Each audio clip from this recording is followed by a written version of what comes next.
बिस्मिल्लाहिर्रहमानिर्रहीम। अस्सलाम वालेकुम स्टूडेंट्स, उम्मीद करते हैं सारे स्टूडेंट ठीक ठाक होंगे और दुआ करते हैं कि अल्लाह ताला आप लोग की स्टडी के अंदर हेल्प फरमाए आपकी। स्टूडेंट, ये वीडियो मैं बना रहा हूँ यूएमसी के हवाले से। अल्लामा इकबाल ओपन यूनिवर्सिटी वाले ख़ास तौर पर जो स्टूडेंट्स हैं उनके लिए भी, और जो 9th-10th वाले स्टूडेंट्स हैं, 11th-12 वाले स्टूडेंट्स हैं, उनके साथ भी ये मसला पेश हो जाता है। तो मैं आपके सामने रख देता हूँ, अगर ये मसला आ जाए तो इसका हल क्या है। स्टूडेंट, सबसे पहले आप ये जान लें कि यूएमसी होता क्या है। इसका मतलब होता है अनफेयर मीन्स केस, यानी इसकी मुख्तलिफ सूरतें हैं, सूरत है जिसकी वजह से आपके ऊपर ये केस बन सकता है।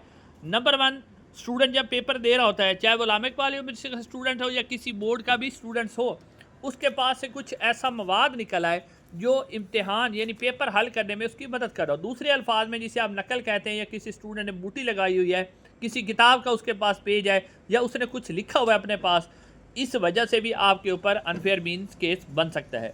नंबर 2, जो सूरत हाल होती है वो होती है जो इम्तिहानी अमला होता है उसके साथ अगर आप लड़ाई झगड़ा करें, बदतमीज़ी करें किसी किस्म की, तो इस वजह से भी आपके ऊपर अनफेयर मीन केस बन सकता है। उसके बाद जो अगली सूरत होती है, अगर आपके पास मोबाइल फ़ोन है और आपके पास से मोबाइल फ़ोन बरामद हो गया है, तो इस हवाले से भी आपके ऊपर अनफेयर मीन्स केस बन सकता है। और अगली सूरत हाल ये होती है कि अगर आप अपने पेपर्स के अंदर कोई ऐसी बात लिख देते हैं, यानी आप एग्ज़ामिनर से रिक्वेस्ट कर देते हैं कि आप मुझे पास कर दें और आपकी मेहरबानी होगी, इस तरह का भी आपके ऊपर यूएमसी का जो केस है वो बन सकता है। या फिर आप अपना फ़ोन नंबर जो है वो वहाँ लिख देते हैं और कहते हैं कि जनाब इस नंबर पे मेरे साथ रब्ता कर लें, मैं आपके साथ तामुन करूँगा, या कुछ भी ऐसी बात लिख सकते हैं। तो इसके बाद भी आप इस सूरत हाल के बाद भी आपके ऊपर यूएमसी का केस बन जाएगा, अनफेयर मीन्स का। अच्छा, अब ये केस बन जाता है। सबसे पहले मैं अल्लामा इकबाल ओपन यूनिवर्सिटी के हवाले से आपको बता देता हूँ, फिर दूसरे जो बोर्ड वाले स्टूडेंट्स हैं उनके हवाले से बता देता हूँ। अगर ये केस बन जाता है तो अल्लामा इकबाल ओपन यूनिवर्सिटी की तरफ से आपको एक नोटिस मिलेगा। अच्छा, इस नोटिस मिलने के बाद आप लोगों ने क्या करना है, आप लोगों ने अल्लामा इकबाल ओपन यूनिवर्सिटी की वेबसाइट पर जाना है, जहाँ पर लिखना है AIUU फॉर्म।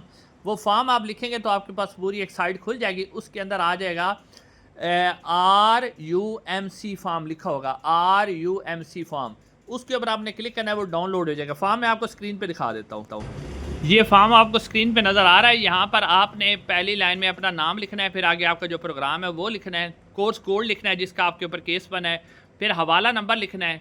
हवाला नंबर वो होगा जो आपको नोटिस आएगा, उसके ऊपर एक नंबर लिखा होगा, अल्लामा इकबाल ओपन का नोटिस होगा, वो नंबर लिखना है और डेट लिखनी है। डेट लिखने के बाद फिर उसकी फ़ोटोकॉपी करवा के वो भी आपने साथ में मेंशन कर देनी है, और फ़ोटोकॉपी भी साथ लगा देनी है, और अपने आईडी कार्ड की कॉपी भी लगा दी है। और उसके बाद नीचे आप देख लें, नीचे फॉर्म का यही हिस्सा होगा जिसमें आपने अपने साइन करने हैं, नाम लिखना है, अपनी वल्दियत लिखनी है, अपना शनाख्ती कार्ड नंबर लिखना है, अपना रोल नंबर लिखना है, रजिस्ट्रेशन नंबर लिखना है, नीचे अपना एड्रेस लिखना है, और अपना जो आपका फ़ोन नंबर है वो डालना है आपने, और इसके अंदर आपने डेट भी डालनी है। तो उसके बाद जो है आपने ये भेज देना है। उसके बाद जो यूनिवर्सिटी है वो आपको बुलाएगी, जो है आपके जो सेंटर होगा आपका रीजनल ऑफिस होगा, बल्कि आप खुद ही एप्लीकेशन भेजने के बाद रीजनल ऑफिस विज़िट कर लें। वहाँ पर जो यूएमसी कमेटी होगी उसके सामने आपने पेश होना है, तो वहाँ पर अपने अपना बयान रिकॉर्ड करवाना है। उसके अंदर आपने रिक्वेस्ट करनी है, अगर आपकी गलती नहीं है तो फिर आपने कहना है कि सर ये मेरी गलती नहीं है, लेकिन अगर आपकी गलती है तो फिर उस गलती को तस्लीम करना है, उसके ऊपर माफ़ी मांगनी है, और माफ़ी मांगने के बाद उम्मीद यही होती है कि आपका मसला हल हो जाता है। अब मैं आपको ये भी बता देता हूँ कि जो 9th, 10th, 11th, 12 वाले उनके साथ क्या होगा, फिर इसकी सज़ा क्या हो सकती है वो भी आपको बताता हूँ। 9th, 10th, 11th, 12 वाले के लिए यही सूरत हाल है जो मैंने आपको बताई थी, उसी वजह से आपका यूएमसी आ जाता है। तो आपको भी बोर्ड की तरफ से एक नोटिस मसूल होता है, उस नोटिस का आपने जवाब देना होता है। उसके लिए आपने बोर्ड चला जाना है, वहाँ पर एक एप्लीकेशन लिखनी है कंट्रोलर एग्जामिनेशन के नाम, जिस बोर्ड का वो कंट्रोलर होगा वहाँ एक एप्लीकेशन जमा करवानी है, उनसे रिक्वेस्ट करनी है। अगर आप वहाँ भी यही सूरत है, अगर आपकी गलती है तो आपने अपनी गलती तस्लीम करनी है और कहना है कि सर मुझसे गलती हुई है, मैं अपनी गलती पर शर्मिंदा हूँ, मैं माफ़ी मांगता हूँ, आज के बाद मैं वादा करता हूँ कि मैं इस तरह की गलती नहीं करूँगा। ये दरख्वास्त आपने दे देनी है।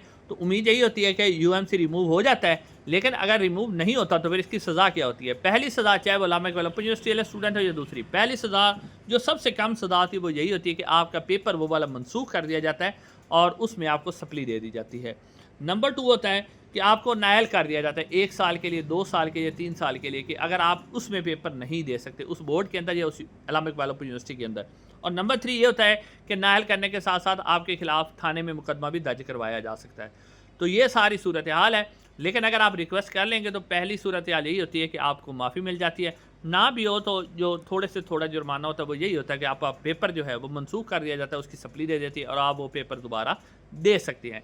इसके अलावा अगर आपके ज़हन में कोई भी सवाल है तो आप नीचे कमेंट सेक्शन में कर सकते हैं या व्हाट्सएप नंबर पे कॉन्टैक्ट कर सकते हैं। इंशाल्लाह अगली वीडियो में मुलाकात होगी। अस्सलाम वालेकुम।